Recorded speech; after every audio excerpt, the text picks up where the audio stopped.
The blockbuster showdown between two former champions has ended in heartbreak for the world number one. Juan Martin del Potro has reached his first Grand Slam final since 2009 after world number one Rafael Nadal was forced to retire injured during their semi-final clash at the US Open. More to come in two mouth-watering semi-finals. Two all-time greats look to add to their major title tallies, while two players with careers derailed by injuries look to return to the finals in New York. In the men's semi-finals, we have a 17-time major champion in pursuit of Roger Federer's record of 20 major titles. We have a 13-time champion who, following 2 years of injuries and subpar play, is vying to win his second consecutive Grand Slam event. We have a former US Open champion who, after missing years of his career due to wrist injuries, is fighting to return to a major final for the first time in 9 years. And we have a 28-year-old trying to become the first man from Japan to win a Grand Slam event.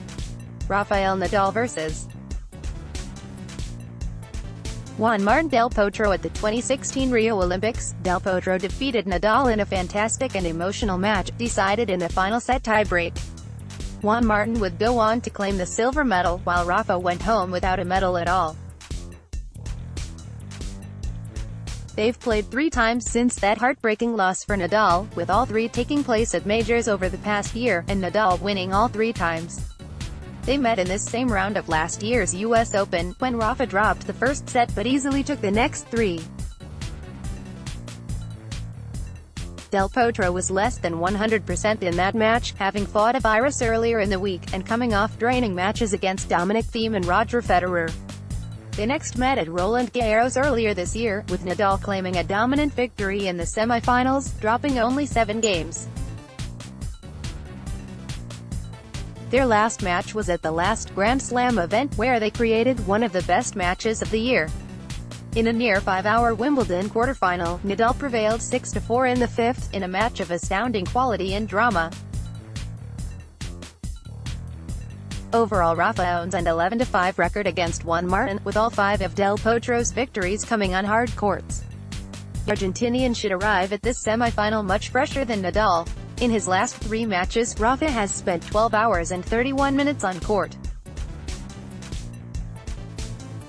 His quarterfinal against Dominic Thiem went nearly 5 hours, and ended at 2:03 a.m. Del Potro has spent nearly 4 less hours on court than Nadal over his past 3 matches. The good news for Rafa is he's had 2 days rest since Tuesday's epic encounter with Thiem. Juan Martin has shown no signs of his oft-injured wrists bothering him at this tournament, and he's only dropped 1 set en route to this semi-final. This is now the 4th time these two have met out of the last 5 majors. You know the crowd will be pumped up for this big match between these two beloved figures and ferocious hitters, with a significant and highly vocal portion of the audience backing Del Potro. Of course, you can never count out Nadal, the ultimate competitor in the sport, but it feels like Del Potro is due for a victory over Rafa, and this feels like the time. Novak Djokovic vs. Nishikori. Embed from Getty Images. The last time these two played at the US Open, Nishikori upset Djokovic on an extremely hot and humid day in New York to advance to his only major final. Djokovic has completely owned Nishikori since that day. They've met 13 times in the past 4 years, with Novak claiming victory in every single one of those matches.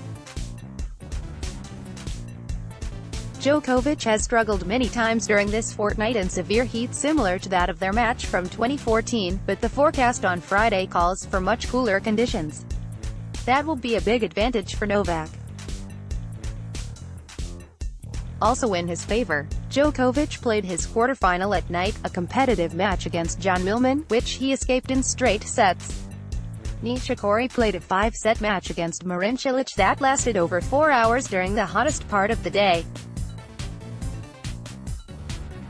And unlike Nadal, Nishikori only had 1 day of rest prior to the semifinals, so he'll for sure be less than 100% on Friday. But K has played some excellent tennis during this tournament, and his best seems to come out in New York. The US Open is the only Grand Slam tournament where he's been farther than the quarterfinals, and he's now done so in 3 of his last 4 appearances in New York. Djokovic will have that loss from 4 years ago on his mind, but that will likely motivate him rather than deter him. Novak is through to his 11th straight US Open semifinal out of his last 11 appearances, and is 7-3 at this stage. I suspect we'll see him advance to his 8th final in New York. Playing on the Arthur Ashe Stadium is by no means unfamiliar territory for 23-time Grand Slam champion Serena Williams. The former world number 1 is participating in the main draw at Flushing Meadows for the 18th time in her career. Yet she was visibly emotional during the aftermath of her latest triumph. On Thursday she dismissed Latvia's Anastasia Sevastova 6-3, 6-0, in the semi-finals of the tournament, placing her a win away from equaling Margaret Court's all-time record of 24 Grand Slam titles. I got a little emotional out there because last year I was literally fighting for my life in the hospital. I think I was on my 3rd surgery. I had 1 more to go still, Williams said during her press conference. To come from that, in the hospital bed, not being able to move and walk and do anything, now only a year later, I'm not training, but I'm actually in these finals, in 2 in a row. Last year, Williams was absent from New York as she gave birth to her daughter Olympia. It was at that time when she experienced multiple medical problems. Suffering from a pulmonary embolism, a blocked vessel in her lung, the stitching of her C-section opening back up and a hematoma, swelling of clotted blood in her abdomen. She started her roller coaster return to the tour in March in Indian Wells. Since then, Williams has won 14 out of 19 matches played. The US Open is only the 7th tournament she has played in since becoming a mom and her 2nd final after Wimbledon. "This is the beginning. I'm not there yet. I'm on the climb still," she stated. "I just feel like not only is my future bright, even though I'm not a spring chicken, but I still have a very, very bright future. That is super exciting for me." Awaiting the American in the final will be Naomi Osaka. The showdown will be a clash of 2 worlds, with the 20-year-old playing in her first Grand Slam final. Osaka has previously paid tribute to her idol, Williams, and said playing her in a major final is a dream. "I feel like there's so many examples that I try to set, but I'm still trying to set examples. I'm still learning, too. I'm still in this learning process of how to be better, just continue to just be positive," Williams commented about being a role model in the sport. At the age of 36 years and 349 days, Williams is the 3rd oldest female Grand Slam finalist in history. The former finalist paid tribute to her rival following her exit from the New York Grand Slam. World number 14 Madison Keys has hailed Japan's Naomi Osaka following their clash in the semi-finals of the US Open. Keys crashed out of the tournament on Thursday, losing 6-2, 6-4, to the 20-year-old. The outcome was a sharp contrast to their meeting in the tournament back in 2016. Keys was trailing the deciding set 1-5, but managed to fight her way back to prevail in the tiebreaker. This time round, a cool and composed Osaka didn't buckle as she saved all 13 breakpoints she faced. Looking back at the match, there was what I would consider a sloppy game, just missed returns early in the first set. Other than that, I mean, every time I had a breakpoint, anything like that, she came up with some unbelievable shots, Keys said during her press conference. As far as being disappointed, obviously, but honestly she just played better than me. Prior to Thursday night, Keys had a 2-0 head-to-head record against her Japanese rival, also winning their meeting the 2017 BNP Paribas Open. Whilst critical of her own performance, the American has praised Osaka's, who has become the first female Japanese Grand Slam finalist in the Open era. "I don't know if she played differently, but she definitely executed the best that I've ever played against her," said Keys. I think there was really 2 games where I didn't play perfect tennis, and that was why I lost. For a first-time semi-finalist on a big stage and all that, it was really impressive. She held her nerve the entire time, never really had any kind of slip-up. In Saturday's final, Osaka will take on her idol Serena Williams. The 36-year-old has reached her second consecutive major final following a 6-3, 6-0 win over Latvia's Anastasia Sevastova, firing 4 aces and 31 winners during the match.